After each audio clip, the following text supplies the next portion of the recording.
and doing a lot of knockup parties early. It was 2013, you know, when they were just all rookies themselves coming in as a lineup with KONGDOO and everybody else. So seeing how aggressive they were without Blossom, if this was blank on Zach, I'd be right there and saying, I don't know what the damage is. Tao's looking for a lane gank. What is this? Level the 1 Scion gank. in the bottom side, he misses the Q.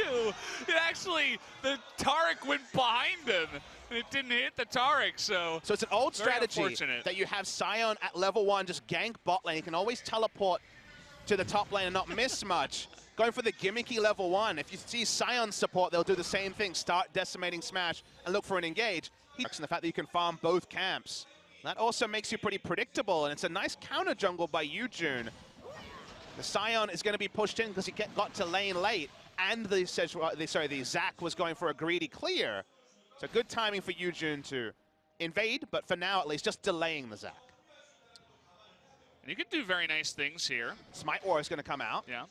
With the Sejuani passive, if she can stack that up, definitely has the ability to take this away. But is going to go aggressive here onto Blossom, who's just trying to get this blue, but the smite, it goes to Yujun. Blossom, no blue. Shoulders, he needs to be one of the main carries here. Varus, we have a little bit of a gank here. He's going to be pulled back into the knockup stun, but Cleanse and the flash, it's so close, but Edge does get away with just a sliver of health. As I was saying, SKT probably thinking the same thing.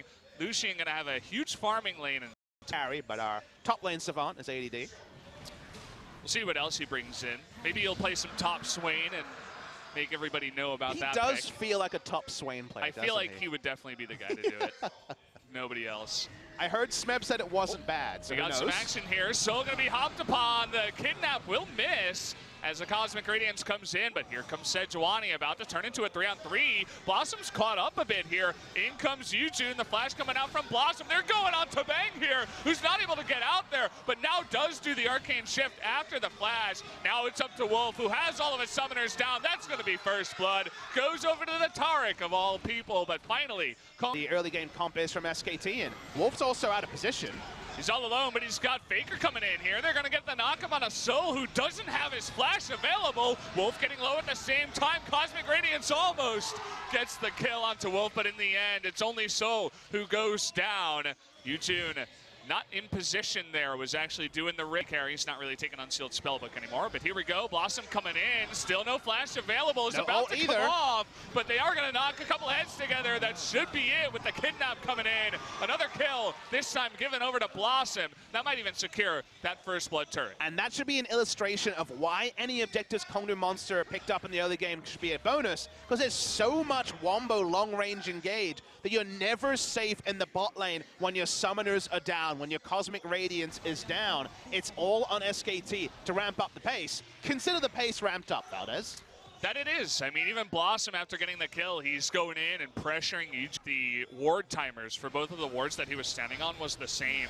Missed ultimate here, not able to engage at all from KONGDOO Monster. But you were talking about the bait earlier. If he saw the ward go down from KONGDOO Monster, definitely could have been a well-thought-out plan from Wolf. But definitely when it comes to these veteran status players, you give them the benefit of the doubt whenever you can. So nice little play there, and it's opened up, you know, 2,000 gold lead out of nowhere. They were losing the game, not by any magnificent amount, but certainly by a small one. Speaking of small changes, the Q nerf here, very severe early levels. And since you max the Arctic Assault last, it does mean you have a little bit less mobility on the Sejuani. Rift Herald top side. Just gonna knock that down here, but SKT has so much pressure in mid. Look at this again. Finally, the sums are up, but let's see if they can still lock down a kill. It's a gonna party. Go on to Secret here, who is getting a bit low. Cosmic Radiance coming in. Looks like they should be able to pop this passive onto Blossom, though, who does have his passive thereby procced, and they should be able to take him out here. No TP coming in, none available. Not that they should have committed to that. He wouldn't have been able to get out, so going a little bit deep, and Blossom does go down. You will see this from time to time. They're still going aggressively, though. They really want this turret. Yeah. Chunking someone out would have represented the turret going down almost. The steal coming through from Bang, one of the best at pulling that off. SKT trying to take the mid lane turret. Do note that in all of this, the Rift Herald was wasted topside. It did not actually take... Multiple picks, if they can get onto the Varus, that would be nice. And also taking out Lucian would be a nice 1-2 combo. Maybe then they'll go for a Baron, but... got to be careful about it as we return to a tank-on-tank matchup. Although I call Faker a tank, but he does finish up his Zhonya's now as his second item after the Rod of Ages. And the analysis on that one, when you're going for a Zhonya instead of a Leandris, it's I want a team fight really soon.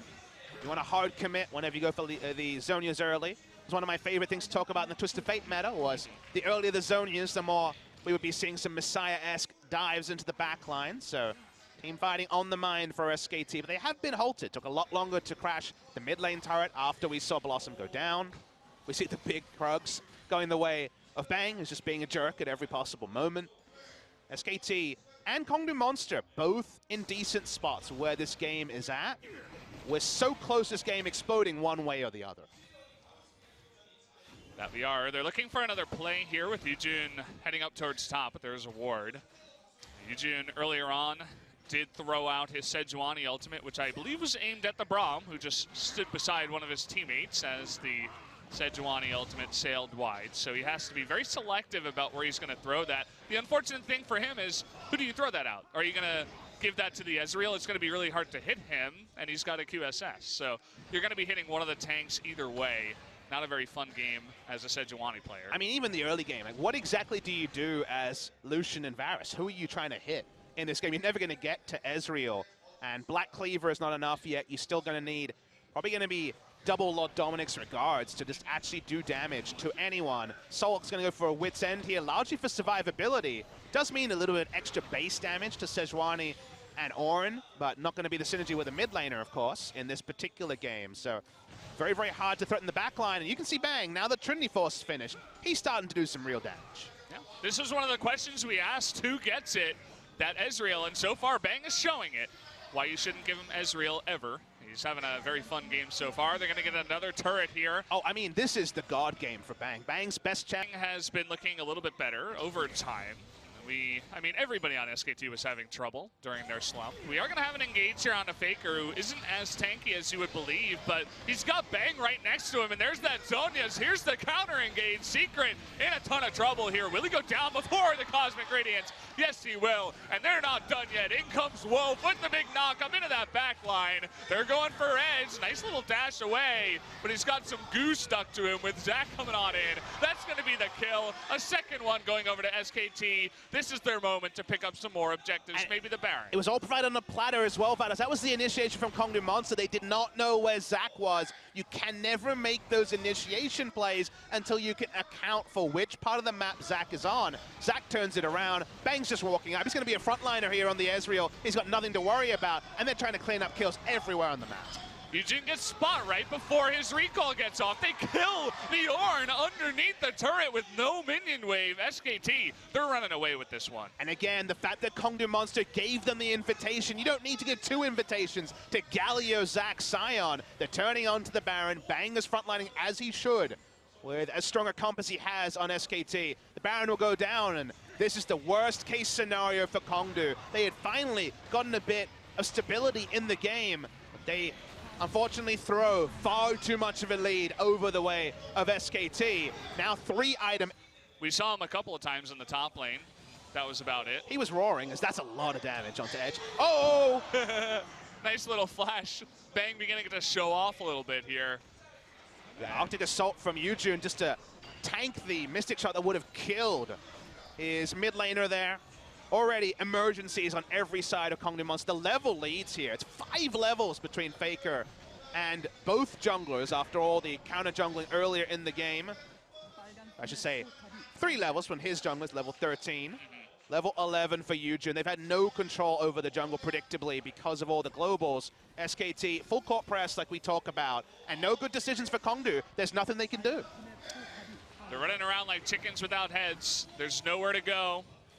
Nowhere to hide, really, except in your base. Roach is just trying to tell himself that it's a single-player game, that he's doing fine on the top side, but sadly, the 4v4 is on fire for KONGDOO Monster. Yeah, I mean, honestly, The top laners haven't had any interaction with this but game. Look who's here. They'll have an opportunity here, but Soul is getting bursted down. He does have the Cosmic Radiance for now. Look at the backline, though. Bang is going to be locked up here. He's got a lot of people on top of him. Unfortunately, the backline for KONGDOO was also pierced. We had the Varus with no escape potential getting taken out. That's going to be a second kill. Faker, Zhonya's at the last moment. Looks like they are going to pick him up in the end of this one, but Tall, he wants to get some extra KDA for himself. He wants the kill. He wants to make Sion viable. It's looking pretty viable tonight, guys, as SKT pushing on in, pick up another kill. That'll be another inhibitor here. Yeah, if KONGDOO Monster are diving the Ezreal, he's going to get away, and their carries are going to be very exposed, Val. There's nothing they could do, unfortunately. Needed the peel, didn't get it. SKT looking to break the base in 2 spots, and if they can finish the game right now, that'd be perfect for SKT. We have our inhibitor timers up here, thanks to Spo TV. Of course, that one on the bottom, about 5 minutes away. They're not going to be able to pick up the second inhibitor as Tall is getting low. He desperately does not want another death on his hand. He's holding away. He's getting out of here. See you Cowards. later. No death for him. SKT's pushing on the top side. Wolf actually stealing the kill there away from him, but either way, we have another engage here. Faker going to be able to get the double knock-up into the kidnap. Faker may go down here, but a couple of tanks in the back line looking to get popped, as we do have Eugene going down. Here comes the Zac coming on in. Cosmic Radiance may be able to do a bit of damage to Blossom here, but actually he gets away. Look at Bang on the left side, totally left alone. Nobody can get near this Ezreal in this fight. So no escape, as predicted, gets taken out. 80 carry, Bang once more. over 80 carry. He's looking for a couple more kills. Blossom looking to help out. Actually misses that one, but Seeker getting low. SKT thinking about a game 1 victory, a little bit faster perhaps than they were expecting. A little bit of help down here. Pick up another assist for you, Bang. Looks like we're not going to be able to see that one. They're like, no, doesn't matter. Let's watch Bang dominate a little bit more on the Ezreal. Supportal combat! Oh boy, this is getting low. Wolf, oh, we don't get to see it. What the hell? Come on. There's more fighting, Valdez. More interesting than this fight. Bang is going to take out an inhibitor. Edge is trying to make this Lucian pick work, trying to convince all the LCK fans. I haven't been convinced so far. Although Sion has been very convincing, as well as Bang's Ezreal coming on in. The flash forward and another Mystic Shot gets another kill for our boy Bang. And Roach is still not dead. Somehow, some way, Papa. Yeah, this fight has been going on forever. Roach does live through all of it. He had mana, so he just basically bellows breath, didn't die. Soul, bouncy castle, goodbye. And this should be the end of the game for SKT. See you later, everybody on KONGDOO Monster. Give another kill over to SKT. Looks like Bang on the Ezreal should be the MVP of this one. That's going to be game number 1, a very dominant one for SKT. SKT's draft really suits the team they've become, not the team that they were. With Untara and Blank, they had shown they could not pick up wins with drafts like this, with one true damage threat and a Galio mid lane. With Blossom in the lineup, mistakes and all, anything is possible for the lineup. KONGDOO Monster, they had a draft that could answer this team very well, but they made those crucial decision-making mistakes in the mid-game. Usually raised the shot caller for them in the mid-game. He's not being preferred due to his struggles in the jungle. Unfortunately here, they're engaging not knowing where Zac was, passing over kills, a Baron, and multiple other benefits to SK Telecom T1, and they ran away with the game. Comical stuff at the end, the supportal combat. Wolf